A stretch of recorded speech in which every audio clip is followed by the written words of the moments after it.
Chapter 6, The Tiger Swami. I have discovered the Tiger Swami's address. Let us visit him tomorrow. This welcome suggestion came from Chandi, one of my high school friends.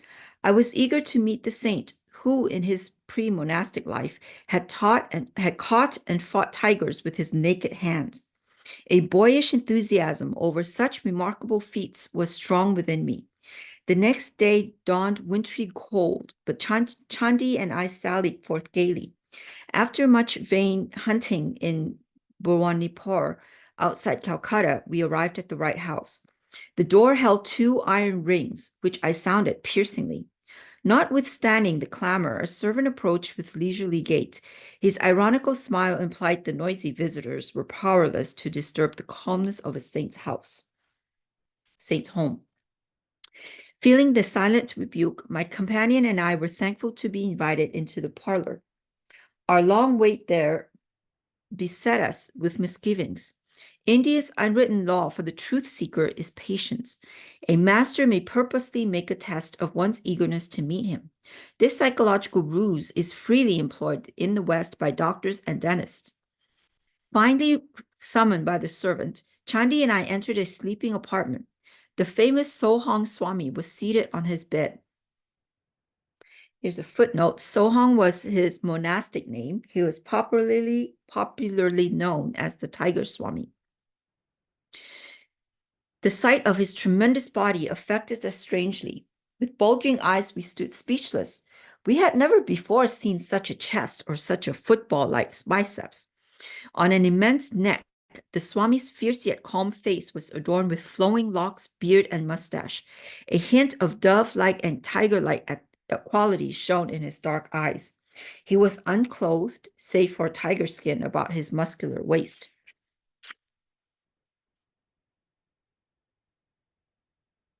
Finding our voices, my friend and I greeted the monk, expressing our admiration for his prowess in the extraordinary feline arena. Will you not tell us, please, how it is possible to subdue with bare fists the most ferocious of jungle beasts, the royal Bengals? My sons, it is nothing to me to fight tigers. I could do it today if necessary. He gave a childlike laugh. You look upon tigers as tigers. I know them as pussycats. Swamiji, I think I could impress my subconsciousness with the thought that tigers are pussycats, but could I make tigers believe it? Of course, strength also is necessary. One may not expect victory from a baby who imagines a tiger to be a house cat. Powerful hands are my sufficient weapon. He asked us to follow him to the patio, where he struck the edge of a wall. A brick crashed to the floor. The sky peered boldly through the gate, the lost tooth space in the wall. I staggered in astonishment. He who can remove a mortared brick from a solid wall with one blow, I thought, must surely be able to displace the teeth of tigers. A number of men have physical power such as mine, but still lack in cool confidence. Those who are bodily but not mentally stalwart may find themselves fainting at the mere sight of a wild beast bounding freely in the jungle. The tiger, in its natural ferocity and habitat, is vastly different from the opium-fed circus animals. Many a man with Herculean strength has nonetheless been terrorized into abject helplessness before the onslaught of a royal Bengal. Thus, the tiger has converted the man in his own mind to a state as fearful as the pussycats. It is possible for a man owning a fairly strong body and an immensely strong determination to turn the tables on the tiger and force it to a conviction of pussycat defenselessness. How often have I done just that? I was quite willing to believe that the titan before me was able to perform the tiger pussycat metamorphosis. He seemed to be in a didactic mood. Chandi and I listened respectfully. Mind is the wielder of muscles. The force of a hammer blow depends on the energy applied. The power expressed by a man's bodily instrument depends on his aggressive will and courage. The body is literally manufactured and sustained by mind. Through pressure of instincts from past lives, strengths or weaknesses percolate gradually into human consciousness. They express as habits, which in turn manifest as a desirable or an undesirable body. Outward frailty has a mental origin. In a vicious cycle, the habit-bound body thwarts the mind. If the master follows himself to be commanded by a servant, the latter becomes autocratic. The mind is similarly enslaved by submitting to a body dictation. At our entreaty, the impressive Swami consented to tell us something of his own life. My earliest ambition was to fight tigers. My will was mighty, but my body was feeble. An ejaculation of surprise broke from me. It appeared incredible that this man, now with Atlantean shoulders fit to bear, could ever have known weakness. It was by indomitable persistency in thoughts of health and strength that I overcame my handicap. I have every reason to extol the compelling mental vigor which I found to be the real subduer of royal Bengals. Do you think, revered Swami, that I could ever fight tigers? This was the first time, and the last, that the bizarre ambition ever visited my mind. Yes, he was smiling, but there are many kinds of tigers. Some roam in jungles of human desires. No spiritual benefit accrues by knocking beasts unconscious. Rather be victor over inner prowlers. May we hear, sir, how you changed from a tamer of wild tigers to a tamer of wild passions? The tiger Swami fell into silence. Remoteness came into his gaze, summoning visions of bygone years. I discerned his slight mental struggle to decide whether to grant my request. Finally, he smiled in acquiescence. When my fame reached a zenith, it brought the intoxication of pride. I decided not only to fight tigers, but to display them in various tricks. My ambition was to force savage beasts to behave like domesticated ones. I began to perform my feats publicly with gratifying success. One evening, my father entered my room in pensive mood. Son, I have words of warning. I could save you from coming ills produced by the grinding wheels of cause and effect. Are you a fatalist, father? Should superstition be allowed to discolor the powerful waters of my activities? I am no fatalist, son, but I believe in the just law of retribution as taught in the Holy Scriptures. There is resentment against you in the jungle family. Sometimes it may act to your cost. Father, you astonish me. You well know what tigers are, beautiful but merciless. Who knows, my blows may inject some slightly sanity of consideration into their thick heads. I am headmaster in a forest finishing school to teach them gentle manners. Please, Father, think of me as tiger tamer and never as tiger killer. How could my good actions bring ill upon me? I beg you not to impose any command that I change my way of life. Chandi and I were all attention, understanding the past dilemma. In India, a child does not lightly disobey his parents' wishes.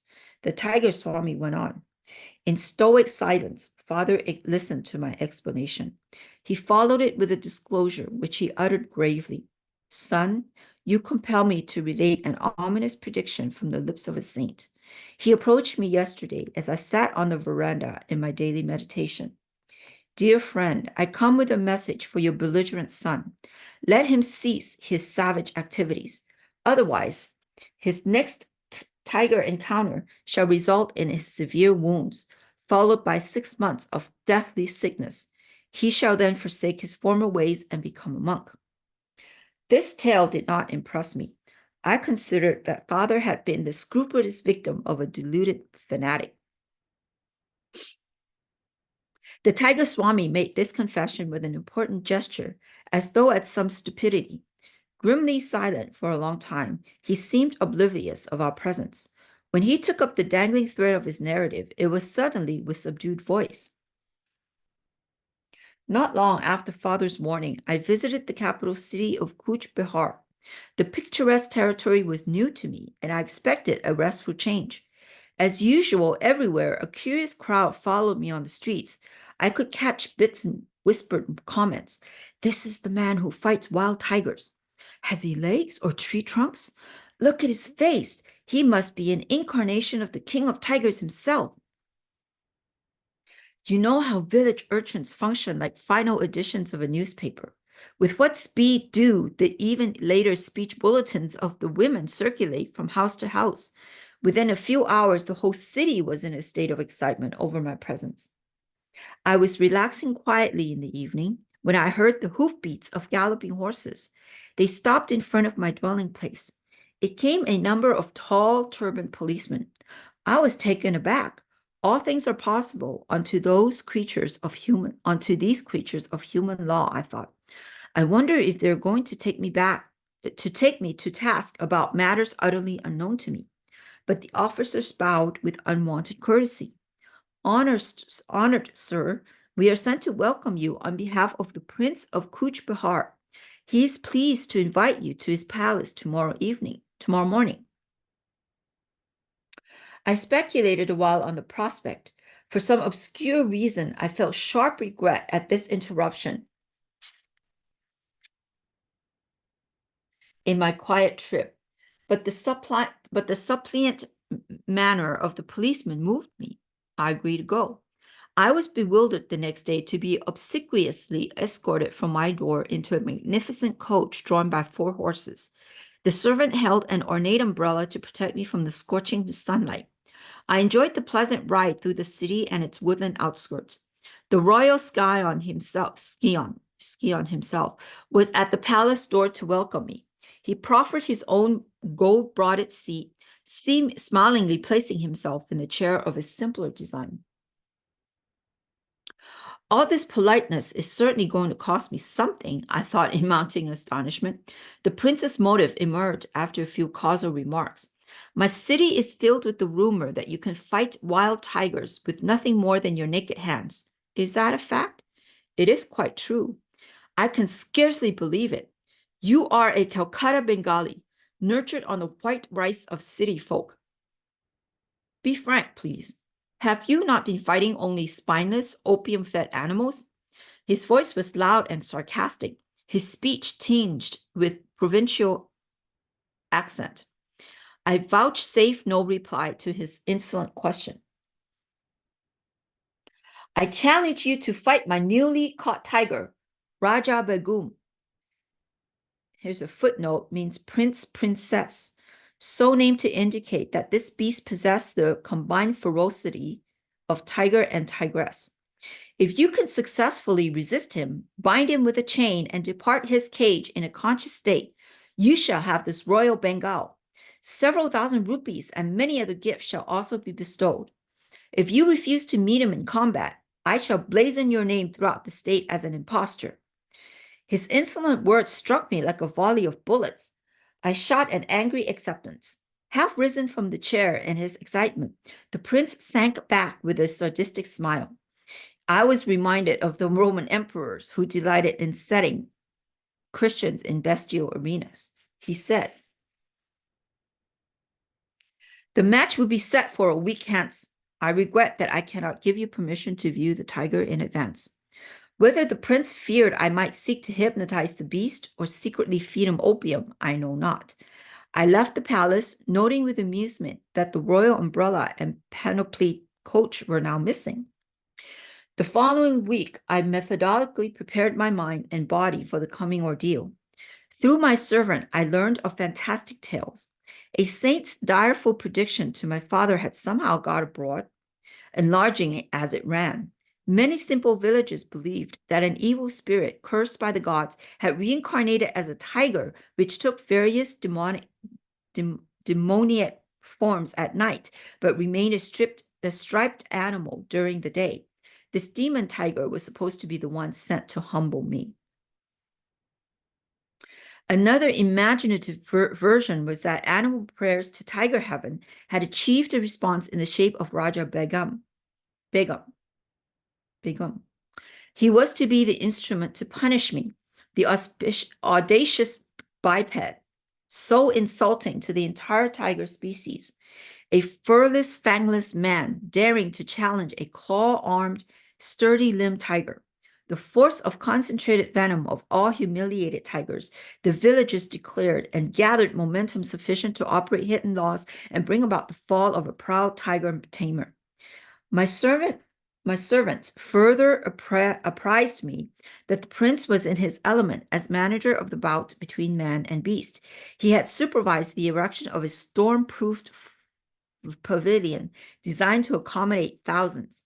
Its center held Raja Begum in an enormous iron cage, surrounded by an outer safety room. The captive emitted a ceaseless series of blood-curdling roars. He was fed sparingly to kindle a wrathful appetite. Perhaps the prince expected me to be the meal of reward. Crowds from the city and suburbs bought tickets eagerly in response to the beat of drums announcing the unique contest. The day of battle saw hundreds turned away for lack of seats. Many men broke through the tent openings or crowded any space below the galleries. As the Tiger Swami story approached the climax, my excitement mounted with it. Chandi also was aptly mute.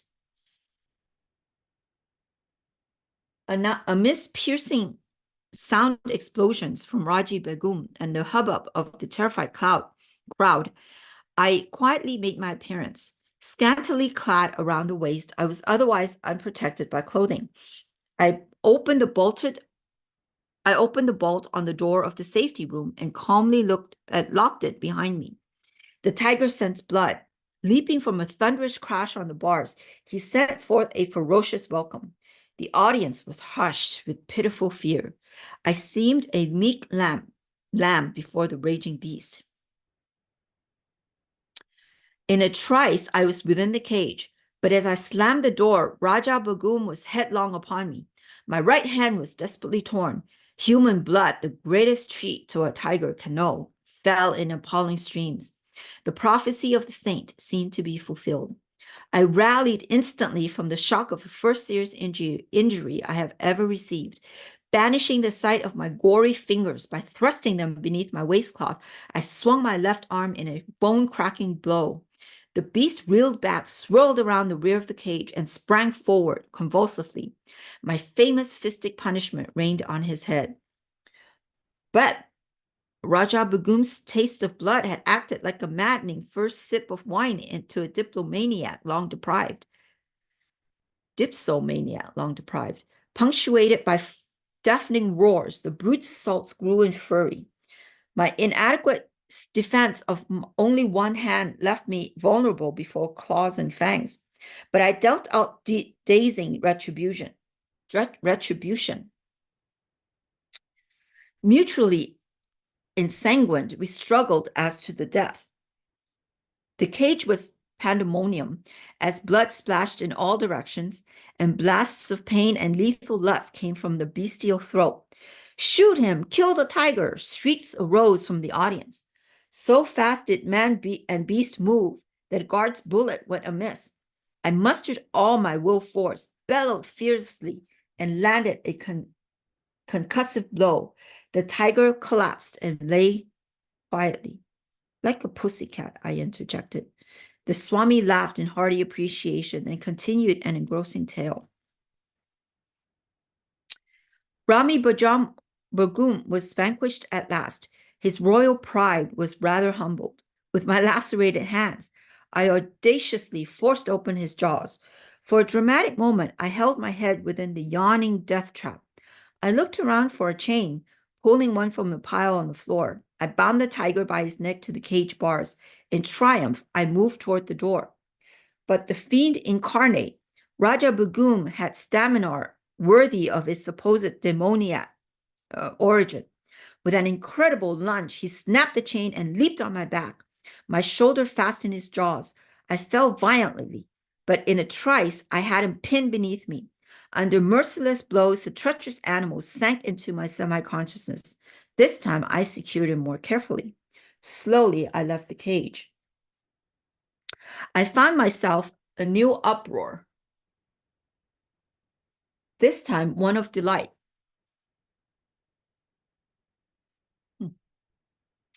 The crowd's cheer broke as though from a single gigantic throat. Disastrously mauled, I had yet fulfilled the three conditions of the fight: stunning the tiger, binding him with a chain, and leaving him without requiring assistance for myself. In addition, I had so drastically injured and frightened the aggressive beast that he had been content to overlook the opportune prize of my head in his mouth. After my wounds had been treated, I was honored and garlanded. Many gold pieces were showered at my feet.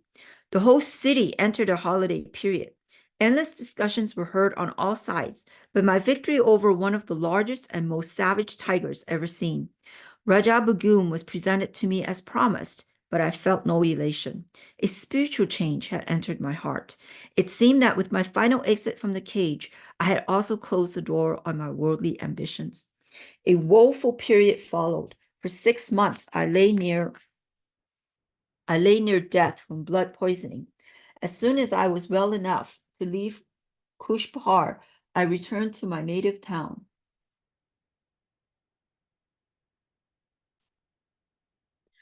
I know now that my teacher is the holy man who gave the wise warning. I humbly made this confession to my father. Oh, if I could only find him. My longing was sincere, for one day the saint arrived unheralded. Enough of tiger taming, he spoke with calm assurance. Come with me. I will teach you to subdue the beasts of ignorance roaming in jungles of the human mind. You are used to an audience. Let it be a galaxy of angels, entertained by your thrilling mastery of yoga. I was initiated into the spiritual path by my saintly guru. He opened my soul doors, rusty and resistant, with long disuse. Hand in hand, we soon set out for my training in the Himalayas. Chandi and I bowed at the Swami's feet, grateful for his outline of the cyclonic life. My friend and I felt amply repaid for the long probationary wait in the cold parlor. End of chapter 6. Well, thank you so much for joining us today. I hope you enjoyed that. We will continue our reading next week. In the meantime, have a great week, have a great day, have a great night, and I'll see you soon. Okay, bye-bye now.